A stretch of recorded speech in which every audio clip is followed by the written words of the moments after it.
নিজের শালীকে কুপ্রস্তাব দেয়াতে গণপিটুনি খেলেন দুলাভাই। অনাকাঙ্ক্ষিত এই ঘটনার বিস্তারিত আপনাদের জানানোর জন্য আমরা আপনাদের নিয়ে যাচ্ছি তাদের কাছে। আমরা জানতে চাইবো, একটু দেখি, শুরুতে আমরা সেই দুলাভাইয়ের কাছে যাব। আপনাকে এরকম করে বেঁধে রেখেছে কেন?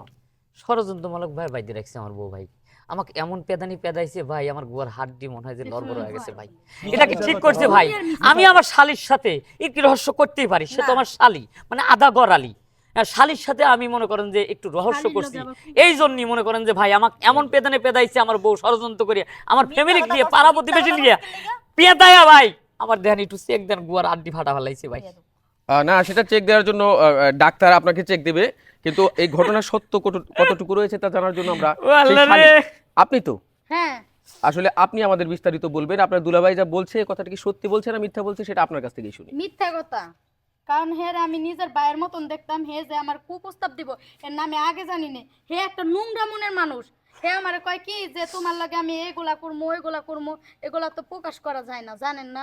তাহলে এই যে আমার এত কিছু করবো আমি জানি না। হে আমি বড় ভাইয়ের চেনো বেশি। ওটা তো তোরে পরীক্ষা করছি যে কোন সালের সাথে তোর আমাদের সম্পর্ক। পরীক্ষা করছে। সুপ্রিয় দর্শক, আমরা ঘটনার আরো ভেতরে ঢোকার জন্য আমরা যাচ্ছি এবার যাকে বেঁধে রাখা হয়েছে তার স্ত্রীর কাছে।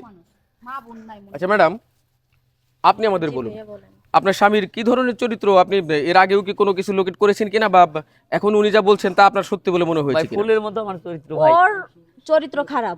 ওর আগে পরে আমি অনেক কথা শুনছি, ঠিক আছে, কিন্তু আমি দেখেন আমি কত সুন্দরী একটা বউ। ওর আমারে রাইখাও আমার বোনের কুপ্রস্তাব দেয়। আমার বোনের বিয়ে করব, আমার বোনের নিয়ে এইখানে যাবে সেইখানে যাবে। ও আমার বোনের টাকার লোভ দেখায়। মানে ওরা এই জন্য হচ্ছে আমি বানছি, এখন পাবলিক করে যা বিচার করবে সেটাই। ও আচ্ছা, আপনি তো এই মেয়ের বড় ভাই। হ্যাঁ, আমি দুইজনেরই বড় ভাই। হ্যাঁ, দুইজনেরই বড় ভাই।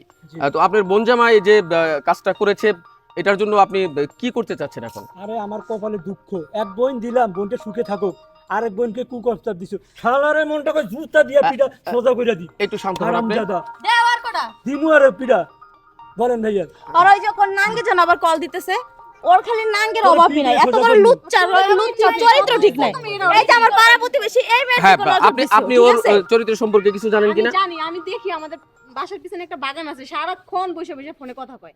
কার সাথে যেন কথা কয়। তোর অনেক প্রস্তাব দিছিল। আমারও একদিন দিছিল হেরো রাস্তার দিছে মধ্যে। না, আমি ওরে খুব দেখলে খারাপ, দূরে খুব থাকি। খারাপ। কাছে বোনটা রাহাজে খারাপ। ওরা জুতা দিয়ে বেড়ে দেবো যে আমার স্বামী, ওর আমি কোনো সাপোর্ট করব না। ওরা আপনারা যে বিচার করবেন আমি তাই বোন দিলাম। আর সাইডে দিও। তার মানে হচ্ছে দিয়ে দিমু। যে উনার চরিত্রের সম্পর্কে অনেকে সার্টিফাই করতেছে যে উনার চরিত্র আসলে একটা প্রবলেম রয়েছে। তো দর্শক, এই ধরনের চরিত্রের মানুষগুলো আসলে নিজের পরিবারের জন্য যথেষ্ট ক্ষতির কারণ, এবং শুধু পরিবার নয় সমাজের জন্য ক্ষতির কারণ। আমাদের চরিত্রকে সুন্দর রাখতে হবে। তার কারণ একটা কথা আছে, টাকা পয়সা যাই কিছু হারাক মানুষের সেটা আবার ফেরত পাওয়া সম্ভব, কিন্তু চরিত্র একবার হারালে তা কখনো ফেরত পাওয়া সম্ভব না। এই জন্য চরিত্রের হেফাজত আমাদের নিজেদের করতে হবে। সুপ্রিয় দর্শক, আমাদের ভিডিও দেখে শিক্ষা নিলাম আমরা, আসলে নিজের চরিত্রের উপরে অন্য কিছু বড় নয়। আমাদের ভিডিও দেখে যদি আপনাদের ভালো লেগে থাকে তাহলে অবশ্যই আমাদের পেজটিকে ফলো করবেন, আমাদের চ্যানেলটিকে সাবস্ক্রাইব করবেন এবং বরাবরের মতো আমাদের সাথে আবার থাকবেন। আমি মাইনুল ইসলাম মাইন, আজকের মতো এটুকুই।